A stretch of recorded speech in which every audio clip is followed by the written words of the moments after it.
All right. We have reached the big ones, the big two, the co-main event of the evening for the vacant light heavyweight strap. John Jones has stepped away from the UFC's light heavyweight division. Picking up the pieces here, we've got Dominick the Dominator Reyes taking on legendary Polish power Blachowicz. And this one is, again, it's kind of got me scratching my head a little bit. I'm a little bit confused. So I'm going to need your help here, Matt. Dominick Reyes, he is a young gun. He pushed John Jones to the absolute limit, a fight that a lot of people thought John Jones lost. But he's only 12-1. Now, he's constantly improving. He's got sharp hands, good boxing. He seems to be a thinker, and I like that about him. He's a very, very intelligent fighter that brings a good game to the cage. However, he does seem to get a little overexcited. I've seen him slow down in fights. He's struggled with, pacing himself out there, especially in a 5-round title fight.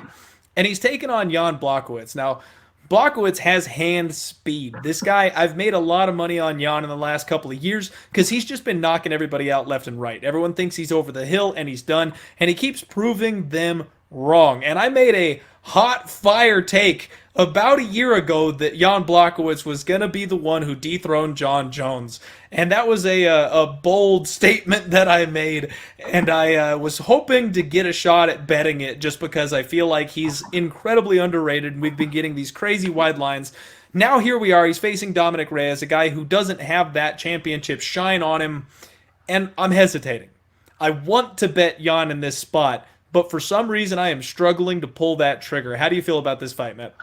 For whatever reason, people struggle to pull the trigger on Jan every single fight. You can make a case just from a pure odds standpoint, regardless of how we feel about fighters or what we think the public perception is about a fighter. Jan Blachowicz is the most underrated fighter in MMA. 9 of his last 11 fights, he's been an underdog. 9 of 11, yet he is 6-1, last 7 in the underdog role. This is a guy who continuously is made an underdog in every single fight, including, I think, his last 3. He was a pretty significant dog to Corey Anderson in his last and got the job done there. One of the greatest things that happened to Jan Blachowicz was that he got older. When he was younger, he always got into he's even said it, he got into this nervous feeling where, hey, I want to go out there and do what I do best, which is wrestle. But as he got a little older, he understood how tired wrestling made him. And so instead of always jumping to wrestle, he started letting his hands go early more and not rushing to wrestle. I would call it rushing in to wrestle first. And we've seen what's happened because of that. He's got some really impressive knockouts. And if you go to the ground of them, his submission game is, some of the best at 205. This guy is so underappreciated. How about 6-1 as an underdog? Your last 7, the only loss to Thiago Santos in a really closely lined fight. This guy's not only the dog in some, he was a big dog against Luke Rockhold. I mean, and he blasted Rockhold, and he was a big I dog. destroyed that bet, Matt. Let me tell you, that was one of my proudest moments. So, I mean, this is a guy I don't want to bet against because he's constantly an underdog, yet he constantly wins, which tells me that for whatever reason, the market doesn't appreciate Jan Blachowicz. The market doesn't appreciate Jan Blachowicz's style. What I do like in this fight, because to your point, I also agree that Dominick Reyes is a thinker, is I like over 2.5 rounds minus 115. Look, Reyes is known as this devastating puncher, and he has 6 wins in the UFC, 7 fights. 4 of his, he only has 3 knockouts in those 6 wins in the UFC, and one of them against a blown-up middleweight in Chris Weidman, who had no business trying to fight at 205.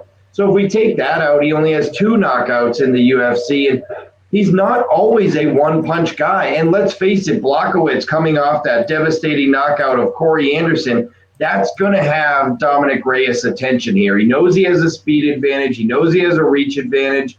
My guess is he's going to try to use that. And I don't think we're going to see a quick one-punch KO in the first or second round. I'm actually going to play this one over. I think either one of them could catch the other late. But I think early they're both going to be a little nervous. They're both going to be attentive.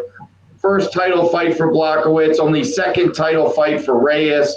A lot on the line here. I wouldn't be surprised if they both come out a little slow. They're both naturally not big one-punch KO guys. I think we get over 2.5 rounds here.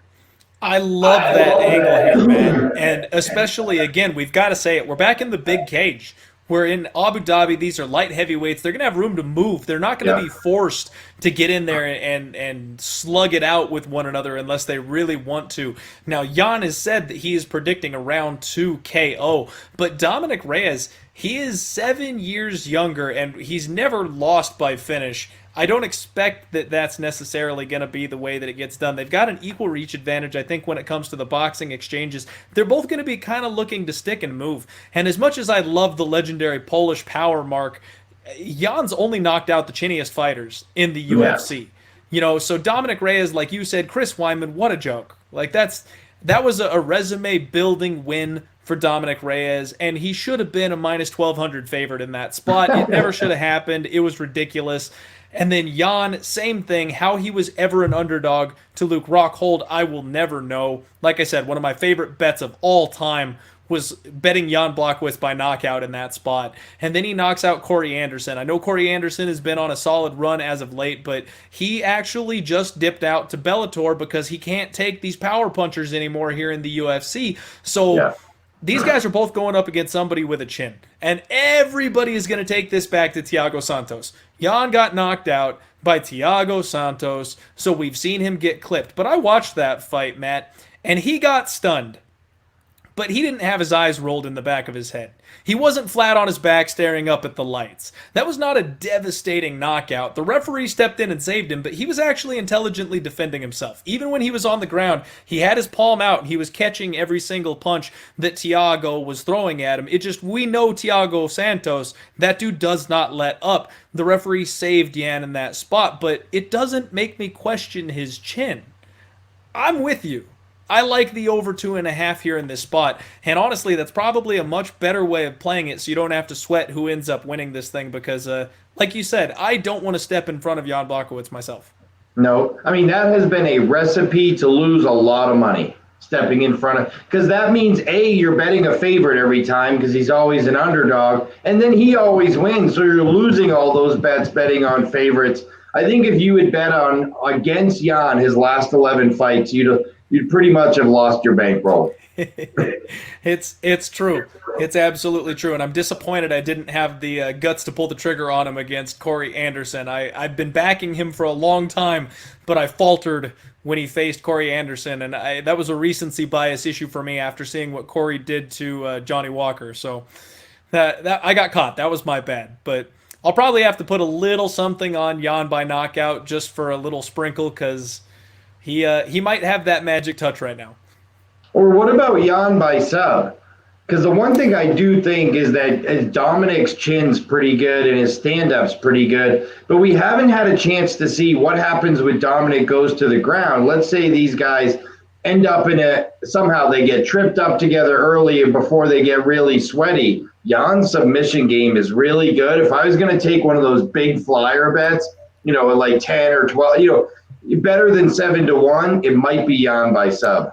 And it's not out yet, obviously, but you'll probably be getting 18-1 or something like that because that is absolutely going to be something that nobody sees coming. That's not going to be, no one's going to see that one coming. I like that. That's worth a sprinkle.